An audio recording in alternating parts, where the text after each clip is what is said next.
চার শ্রেণীর মানুষকে 24 ঘন্টা আল্লাহ তাআলা নিজে অভিশাপ দিতে থাকেন। এটা আমার কথা নয়, নবীজি সাল্লাল্লাহু আলাইহি সাল্লাম নিজে আমাদেরকে জানিয়ে দিয়েছেন। মুসলিম শরীফের 5018 নম্বর হাদিসের ভিতরে আল্লাহ রাসূল সাল্লাল্লাহু আলাইহি ওয়াসাল্লাম নিজে বলে দিয়েছেন, চার শ্রেণীর ব্যক্তিকে আল্লাহ তাআলা 24টা ঘন্টা অভিশাপ করতে থাকেন।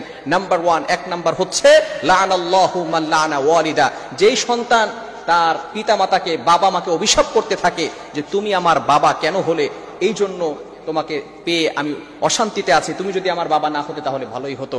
যে সমস্ত সন্তানরা পিতামাতাকে এই ধরনের কথা বলে, পিতামাতাকে অভিশাপ দেয়, 24 আওয়ার্স 24টি ঘন্টা আল্লাহ তাআলা ওই সন্তানের প্রতি অভিশাপ দিতে থাকেন।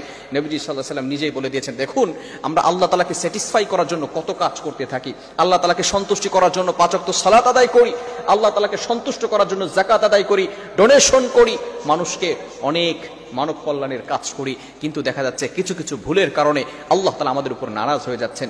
এক নাম্বার হচ্ছে পিতামাতার সাথে কখনো খারাপ ব্যবহার করা যাবে না।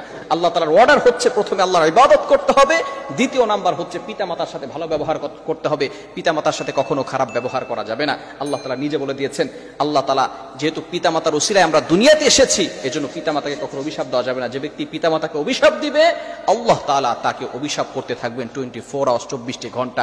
নাম্বার 2, দ্বিতীয় নাম্বার হচ্ছে ওয়ালানাল্লাহু মান যাবাহা লিগাইরিল্লাহ, ওই ব্যক্তির উপরে আল্লাহ তাআলা অভিশাপ দিয়ে থাকেন যে ব্যক্তি আল্লাহর নাম ছাড়া অন্যের নামে পশু কোরবানি করে। যদি আল্লাহর নাম ছাড়া অন্যের নামে পশু কোরবানি করা হয়, ইচ্ছাকৃতভাবে যদি কেউ পশু কোরবানি করে, সামনে কোরবানিও আসতেছে, এই সময় দেখা যাচ্ছে অনেকেই দেখা যাবে আল্লাহর নাম নেয় না, এই সময় যদি ইচ্ছাকৃতভাবে আল্লাহর নাম না নেয় তাহলে কিন্তু তার কোরবানি হবে না। ওই পশুর গোশত খাওয়া প্রত্যেকটা মুসলমানের জন্য হারাম হয়ে যাবে। এজন্য অবশ্যই আল্লাহর নাম নিতে হবে। আল্লাহর নাম ছাড়া অন্যের নামে যারা পশু কোরবানি করে তাদের উপর আল্লাহ তাআলা লানত, আল্লাহ তাআলা 24 আওয়ার্স 24টি ঘন্টা তাদের উপর লানত দিতে থাকেন। তৃতীয় নাম্বার হচ্ছে খুবই গুরুত্বপূর্ণ একটি বিষয়, সেটা হচ্ছে যারা লাআনাল্লাহ, আল্লাহ তাআলা তাদের উপরে অভিশাপ দিতে থাকেন যারা বেদাতি যারা আছে তাদেরকে প্রশ্রয় দিতে থাকেন। বেদাতীদেরকে আল্লাহ তাআলা কখনো পছন্দ করেন না, কখনো মহব্বত করে না। যারা বেদাতি কাজ করবে তাদেরকে যদি আমরা আশ্রয় দিয়ে থাকি তাহলে কিন্তু আল্লাহ তাআলা আমাদেরকে মহব্বত করবেন না। এবং 4 নাম্বার হচ্ছে অন্যের জমিন, কিছু মানুষ আছে জমিন কাটতে কাটতে টান দিয়ে নিজের ভিতরে নিয়ে আসে আর বলে এই জমিন আমার। এমন কিছু লোক আমাদের সমাজে আছে না নাই?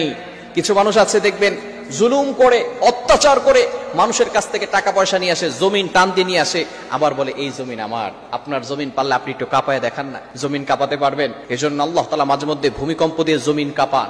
জমিন কাঁপিয়ে আল্লাহ তাআলা প্রমাণ করতে চান তোমার জমিন করো, পারলে জমিনটাকে কাঁপায় দেখাও। তুমি জমিন কাঁপাতে পারো না, জমিন কাঁপাতে পারি আমি আল্লাহ। এজন্য জমিন এই দুনিয়ার কারো না, জমিন কার? জমিন হলেন একমাত্র আল্লাহ। এজন্য জমিন আমার করা যাবে না। আল্লাহ তাআলা অনেক সময় আমরা দুনিয়ার লোভে পড়ে দুনিয়া